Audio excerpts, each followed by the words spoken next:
So you've got a plan for a dragon campaign or a low magic campaign. You've thought about everything, every detail, every map, everything is planned out. And now tomorrow is your first session and you realize you have no idea how to start the damn thing. So let's jump in. First of all, huge shout out to dscryb for sponsoring today's episode. Now, when thinking about the start of the campaign, you want to make sure that you're setting the tone right from the get-go. The beginning of your campaign is like the opening scene of a movie. It needs to grab your players' attention, give them a taste of what's to come, and most importantly, get them excited to dive into the world that you've created and that you're going to build with them. So here are some steps to kick off your epic campaign on the right foot. First up is your cold open. Now, the cold open is your chance to describe your world, especially if this is a homebrew world or a first time with a new group. Show them what to expect in the coming sessions. Give them a sense of what your style and DM voice are like. So this is where you get them excited, bring out the music, the coffee-stained handouts, everything that you've got to make them fall right into the world you are creating. Now, next up is the hook. Now, this is the part of the story that's actually going to draw them in and make them feel like the story is starting. Start with a compelling hook that immediately draws your players into the action. It doesn't need to be at the beginning of the session. This could be a dramatic event or a mysterious message. I recommend starting in the action rather than going for the you all meet in a tavern trope. Think about something like the intro to Skyrim, which has become so iconic. You're finally awake.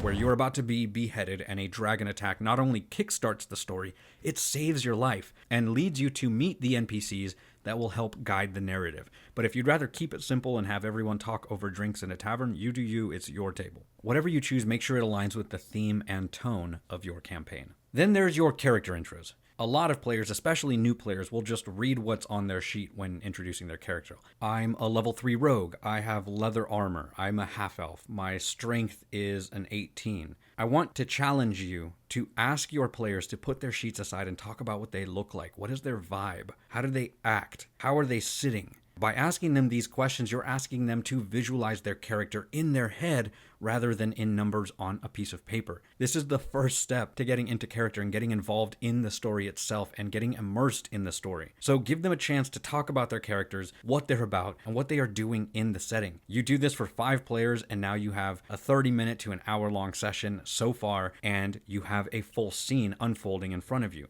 Now, the next part is a loaded step, which is world building, because it's easier said than done. Part of a great session is how well you can make your players feel like they could see and smell the world that you created using nothing but words and maybe a map or two if you really want to go the extra level. But use the first session to paint a big picture of the world. Remember, it might be easy for you to visualize, but you have to assume that nobody knows what you see because they don't. So use as many senses as you can when talking about the world. Describe things visually and go into detail. You see a forest, far and green, spreading in every direction. You smell the pines and the fresh air and something else, smoke.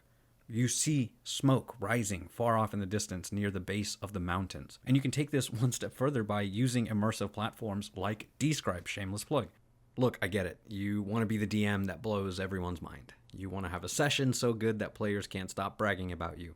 But sadly, it just never happens. You put all of that work in, and they just do their thing. You know, they eat their pizza and they go home with a see you next week gang. Well, here's the trick to taking your session from just another week to holy that gave me the chills. dscryb is a platform where the DM gets one subscription. Literally, if every player chipped in the price of a coffee, you could play for a whole year. And the DM builds these incredible immersive soundscapes with maps and text and ambience and music and sound effects all right there in one spot for all of the players to experience right there.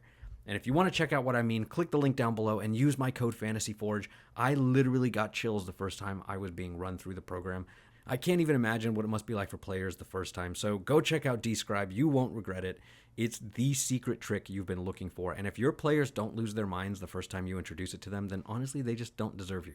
So you can see how using your senses and using visuals and music and adding all of that together can really take your world building to the next level. And that is going to be one of the biggest things you can do to immerse your players. Now, with that said, it doesn't need to be fancy. And best of all, you can let your players explore and discover the world organically. If there's hate towards orcs, mention it through the NPCs. If magic is rare and feared, have the townsfolk react with awe or suspicion to even the smallest display of arcane power. This not just sets the scene, but actively involves your players in the narrative, making them feel a part of the world from the very beginning, which is what this whole video is about. Then there's your first encounter. After setting the scene and introducing the characters, it's time for the first encounter. This doesn't always have to be combat. It can be a puzzle, a negotiation, a heist, a challenge that tests their skills.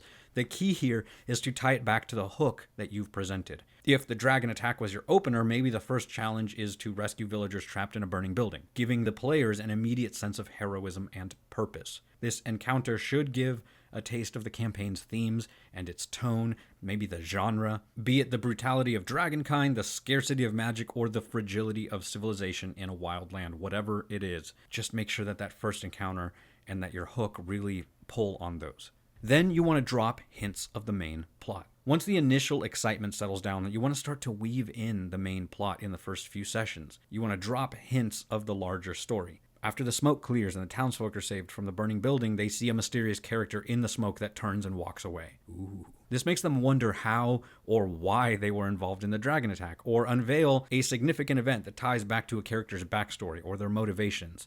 This gets them involved, and it could be as direct as finding a map in the Dragon's Loot that points to an ancient, magic-rich ruin, or you can go subtle, and they overhear rumors of a cult that is worshipping dragons and wants to bring about an age of fire. Whatever you choose to be your main plot at the moment, you want to start dropping those hints early to get them excited, to get those gears turning and make them feel like this story is going to go somewhere that is going to blow their minds. And with that, the final step is to end with a bang and a question. You want to leave your players with a cliffhanger, or a burning question, or both, that makes them eager for the next session.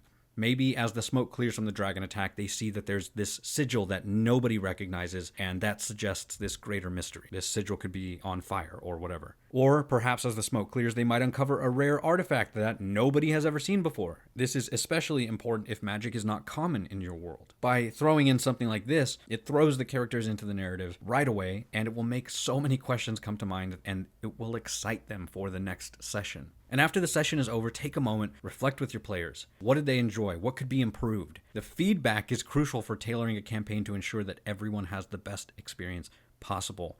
And it also helps to solidify the bond between you and your players and how much they trust you. And it makes you a better DM, because if you can get past your ego and just ask what you can do to improve, you will get better and better and better. And it creates a collaborative storytelling environment. And now it's time for some quick shoutouts. Alexander Smith says, "What an adorable kitten. He is a ferocious and fearsome..." Who am I kidding? He's adorable. Brian Furby says, "Tobias at 458, good catch." Jesse Ferguson says, "Rawr." Well, insert cat noise. And Zerbip says, "Cat at 121, great catch."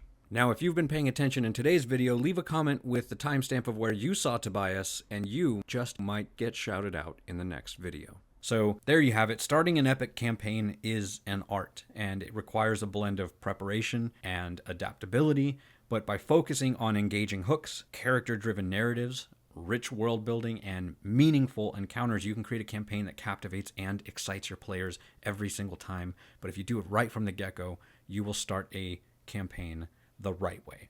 Remember, the goal is to craft a shared story that is going to be remembered after the campaign is done. So get your notes, queue up your playlist, and embark on an adventure that starts with a bang and only gets better from there. So there you have it, guys. Thank you so much for watching. As always, for John, my friends. And we'll see you next time, adventurers.